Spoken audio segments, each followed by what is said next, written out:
ብዙዎች አንድ ላይ መሰባሰብን፣ ቡና መጠጣትን፣ መጨዋወትን ሲመርጡ፣ አንዳንድ ሰዎች ግን አሉ ጭራሽ ከቤት መውጣት የማይወዱ። ሰዎችን ስለሚጠሉ ወይም ከቤት ለመውጣት ሰንፈው አይደለም። እነዚህ ሰዎች ብዙ ጊዜ የተገለሉ ወይም ደባሪ ተብለው የሚጠሩ አይነት ሰዎች ቢሆኑም ሳይንሱ ግን ስለ እነርሱ ሌላ ነገር ይናገራል። ከመቀጠላችን በፊት ቻናላችንን ሰብስክራይብ በማድረግና የደወል ምልክቷን በመጫን የቤተሰቡ አንድ አካል ይሁኑ። አብራችሁን ቆዩ። አንደኛ፣ ቤት ብዙ ቁጥጥር ስለሚሰጣቸው ነው። ውጪ ብዙ እንደወደዱት ማድረግና ሁኔታውን መቆጣጠር ይከብዳቸዋል። ቤት ሲሆኑ ግን ጩኸቱንም ድምፁንም መብራቱን ሳይቀር የመቆጣጠር አቅምን ያገኛሉ። በቃ እንደወደዱት አድርገው ቀናቸውን ያሳልፋሉ፣ ይደሰታሉ። ስለዚህ ብዙ ጊዜ ቤት የሚውሉ ሰዎች ዙሪያቸውን መቆጣጠር የሚወዱ አይነት ሰዎች ናቸው ማለት ነው። የአእምሯችን የነርቭ ስርዓት ራሱን ከአደጋ ለመጠበቅ ሲል ዙሪያችንን ይቃኛል። ይህም ባለሙያዎቹ ኒውሮሴፕሽንስ ብለው የሚጠሩት ነው። ነገር ግን ቤት ስንገባ አእምሯችን ይህን ቦታ አውቀዋለሁ፣ አሁን ሰላም ነኝ ሲል ያስባል።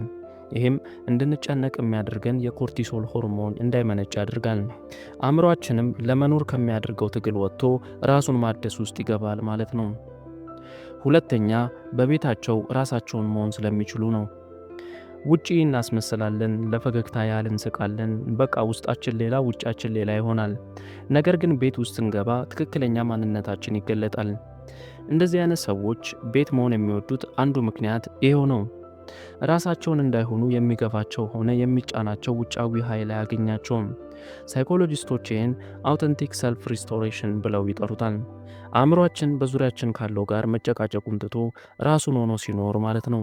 ለብዙ ሰዎች ቤት የተሻለ ራሳቸውን የሚሆኑበት ስፍራቸው ነው። ሶስተኛ፣ የሎ ስቲሙሌሽን ኃይል። አሁን ያለንበት ዘመናዊ አኗኗር በጣም የተጨናነቀ ነው። ዜናው በዝቷል፣ መጨናነቁ አይሏል፣ ሌላም። ቤት መሆን የሚወዱ ሰዎች ብዙ ጊዜ ሎ ስቲሙሌሽን ትሬሽሆልድ አላቸው። ማለትም አእምሯቸው ቻርጅ የሚያገኘው በጸጥታና ራሳቸውን በሚቆጣጠሩበት ስፍራ ላይ ነው ማለት ነው። ይሄ ስንፍናቸው ምናምን ሳይሆን በቃ ተፈጥሯቸው ነው። አራተኛ፣ አእምሯቸው ጸጥታ ሲያገኝ ይጎለብታል። እንደነዚህ አይነት ሰዎች አእምሯቸው ጠልቆ እንዲያስብ ጸጥ ያለ ቦታ ይፈልጋሉ። ጫጫታው፣ ውጭ ያለው ትርምስ፣ የደስታ ስብሰባዎች ራሱ ሳይቀሩ አእምሯቸውን ያሰለቸዋል። ለዚህ ነው ብዙ ጊዜ ቤት የሚሆኑ ሰዎች አስተሳሰባቸው የማይቻለው። ጠልቀው ያስባሉ፣ ብዙ ይፈጥራሉ፣ ችግር ይፈታሉ፣ በጣም ዙሪያቸውን ይቃኛሉ። ስለዚህ ቤት ለነርሱ ውስጣቸው ያለውን ዓለም የሚያንጸባርቁበት ስፍራቸው ነው።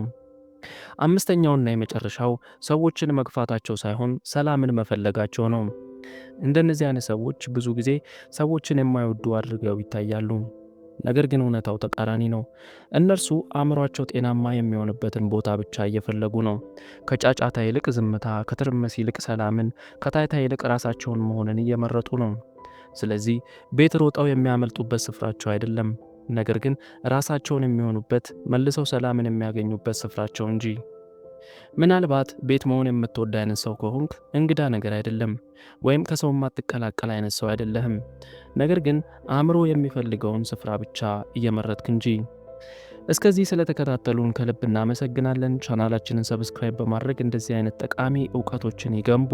እኛ እዚሁ ጋር በቃን። በቸር ቆዩን።